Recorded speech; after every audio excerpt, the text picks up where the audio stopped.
Chapter 12. The Law of Least Effort. In his award-winning book, Guns, Germs and Steel, anthropologist and biologist Jaye Diamond points out a simple fact. Different continents have different shapes. At first glance, this statement seems rather obvious and unimportant, but it turns out to have a profound impact on human behavior. The primary axis of the Americas runs from north to south. That is, the landmass of North and South America tends to be tall and thin rather than wide and fat. The same is generally true for Africa. Meanwhile, the landmass that makes up Europe, Asia, and the Middle East is the opposite. The massive stretch of land tends to be more east-west in shape. According to Diamond, this difference in shape played a significant role in the spread of agriculture over the centuries. When agriculture began to spread around the globe, farmers had an easier time expanding along east-west route than along north-south ones. This is because locations along the same latitude generally share similar climates, amounts of sunlight and rainfall, and changes in season. These factors allows farmers in Europe and Asia to domesticate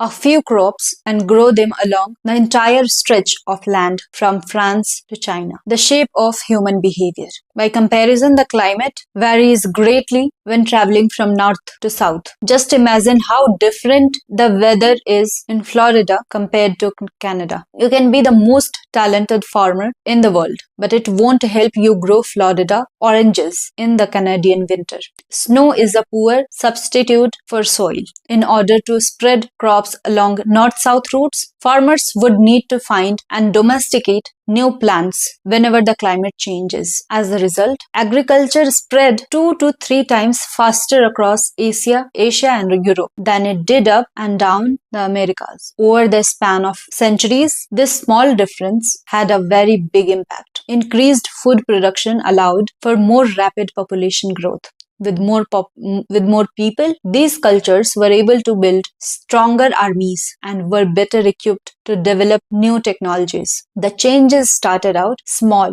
a crop that spread slightly farther, a population that grew slightly faster, compounded into substantial difference over time. The spread of agriculture provides an example of the third law of behavior change on a global scale. Conventional wisdom holds that motivation is the key to habit change. Maybe if you really wanted it, you'd actually do it. But the truth is, our real motivation is to be lazy and to do what is convenient. And despite what the latest productivity bestsellers will tell you, this is a smart strategy, not a dumb one. Energy is precious and the brain is wired to conserve it whenever possible. It is human nature to follow the law of least effort, which states that when deciding between two similar options, people will naturally gravitate towards the option that requires the least amount of work. For example, expanding your farm to the east where you can grow the same crops rather than heading north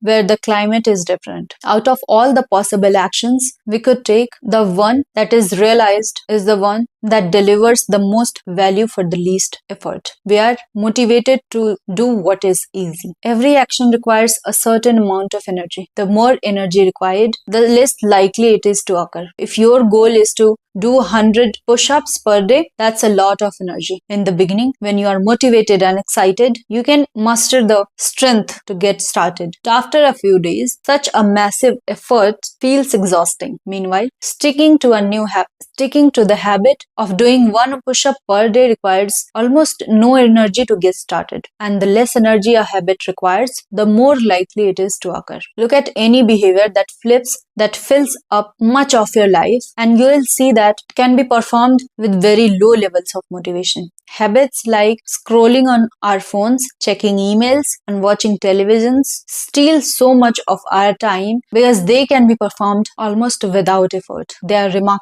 remarkably convenient. In a sense, every habit is just an obstacle to getting what you really want. Dieting is an obstacle to getting fit. Meditation is an obstacle to feel calm. Journaling is an obstacle to thinking clearly. You don't actually want the habit itself.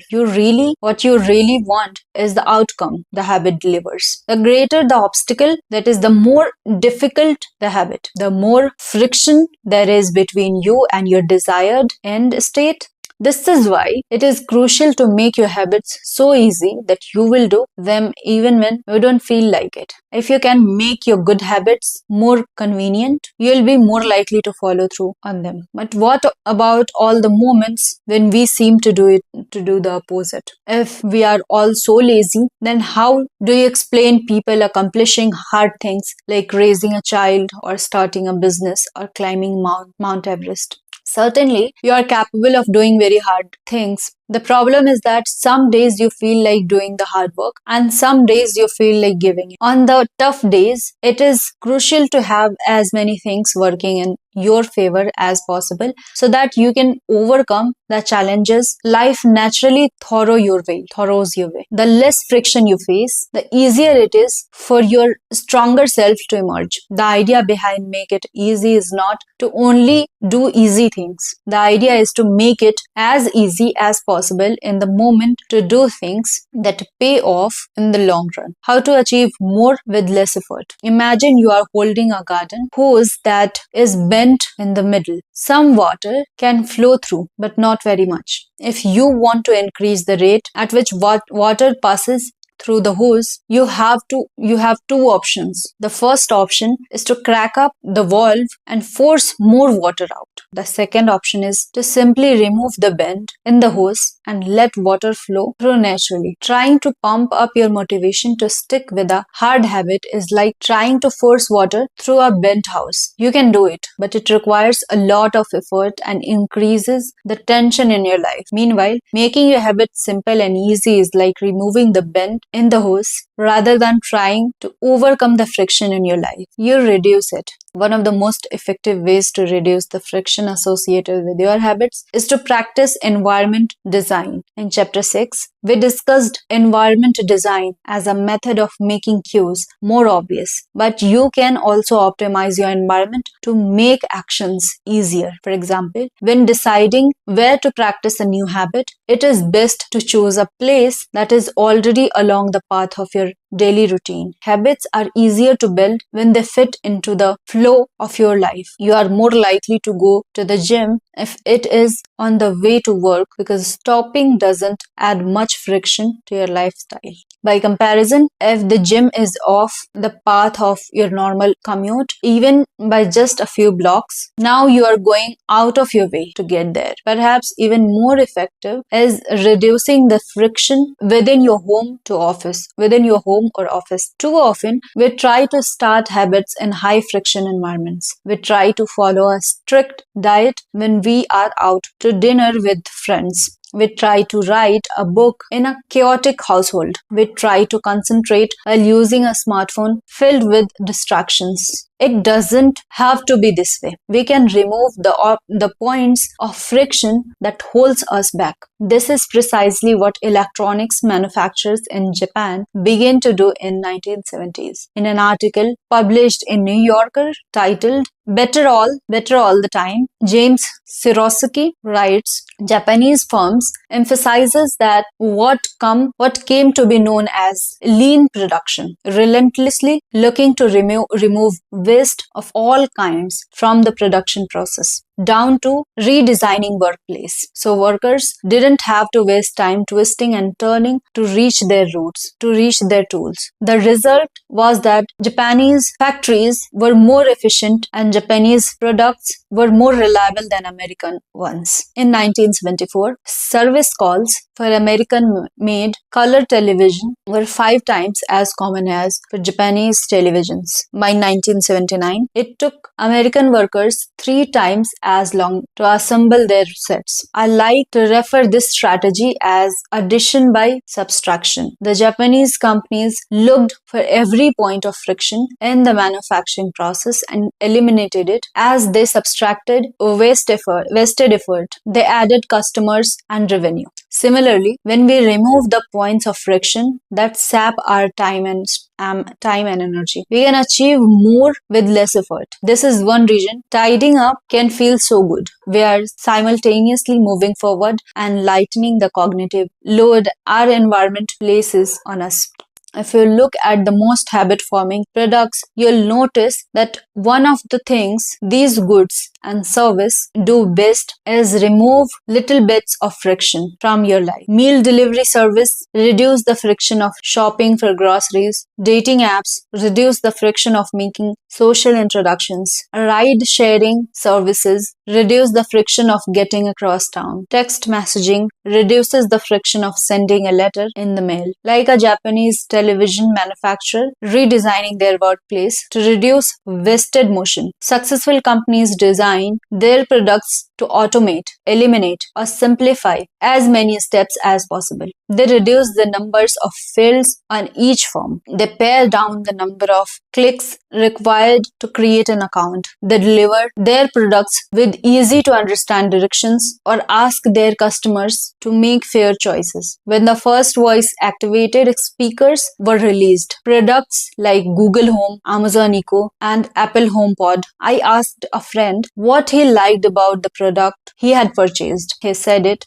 was just easier to say play some country music than to pull out his phone, open the music app, and pick a playlist. First, just a few years earlier, having unlimited access to music in your pocket was a remarkably frictionless behavior compared to driving to the store and buying a CD. Business is never-ending quest to deliver the same result in an easier fashion. Similar strategy have been used effectively by governments. When the British government wanted to increase tax collection rates, they switched from sending citizens to a web page where tax form could be downloaded to linking directly to the form. Reducing that one step in the process increased the response rate from 19.2% to 23.4%. For a country like United Kingdom, those percentage points represent millions in tax revenue. The centralized idea is to create an environment where doing the right things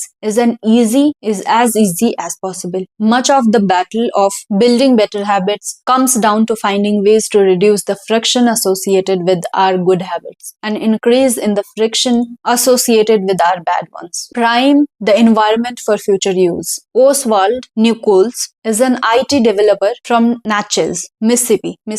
He is also someone who understands the power of priming his environment. Nichols dialed in his cleaning habits by following a strategy he refers to as resetting the room. For instance, when he finishes watching television, he places the remote back on the TV stand, arranges the pillow on the couch, and folds the blanket. When he leaves his car, he throws any trash away. Whenever he takes a shower, he wipes down the toilet while shower is warming up. As he notes, the perfect time to clean the toilet is right before you wash yourself in the shower anyway. The purpose of resetting each room is not only simply to clean after the last action, but to prepare for the next action. When I walk into a room, everything is in its right place.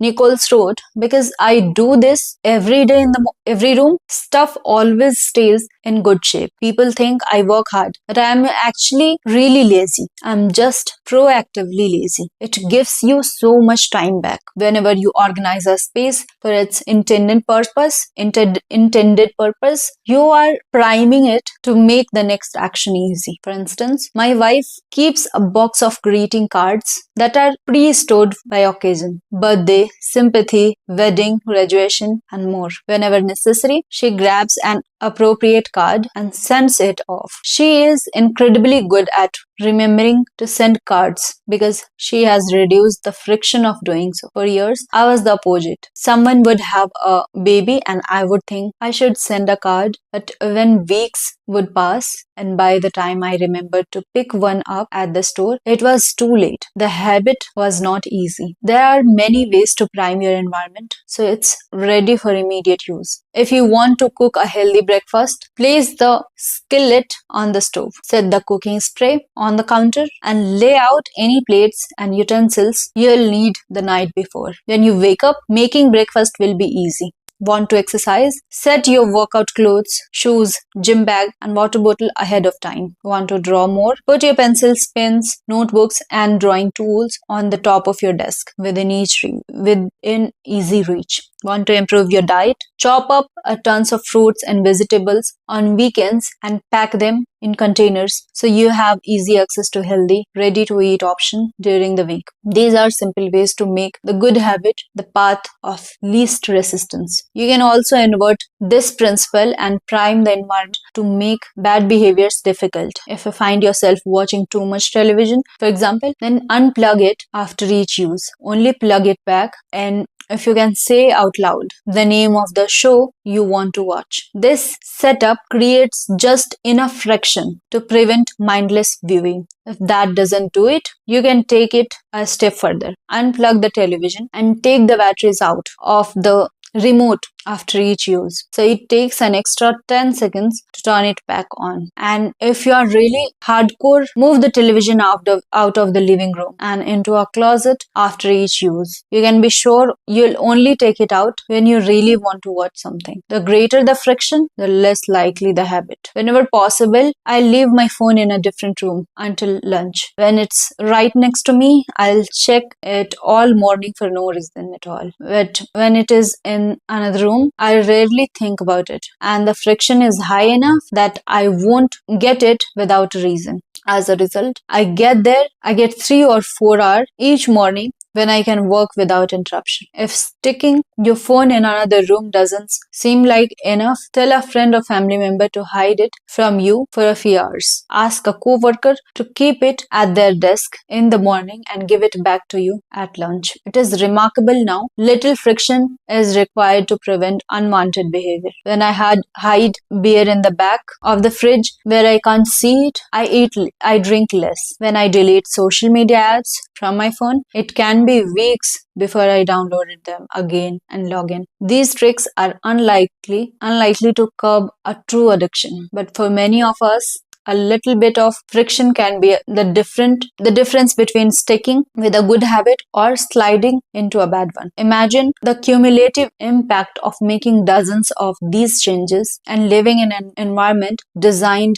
to make the good behaviors easier and the bad behaviors harder. Whether we are approaching behaviors change as an individual, a parent, a coach, or a leader, we should ask ourselves the same question. How can we design a world where it's easy to do what's right? Redesign your life so the actions that matter most are also the actions that are easiest to do. Chapter summary first. Human behavior follows the law of least effort. We'll naturally gravitate toward the option that requires the least amount of work. Second, create an environment where doing the right thing is as easy as possible. Third, reduce the friction associated with good behaviors. When friction is low, habits are easy. Fourth, increase the friction associated with bad behaviors. When friction is high, habits are difficult. Fifth, prime your environment to make future actions easier. Chapter 13, how to stop procrastinating by using the 2-minute rule. We'll listen it in the next episode. Quality group.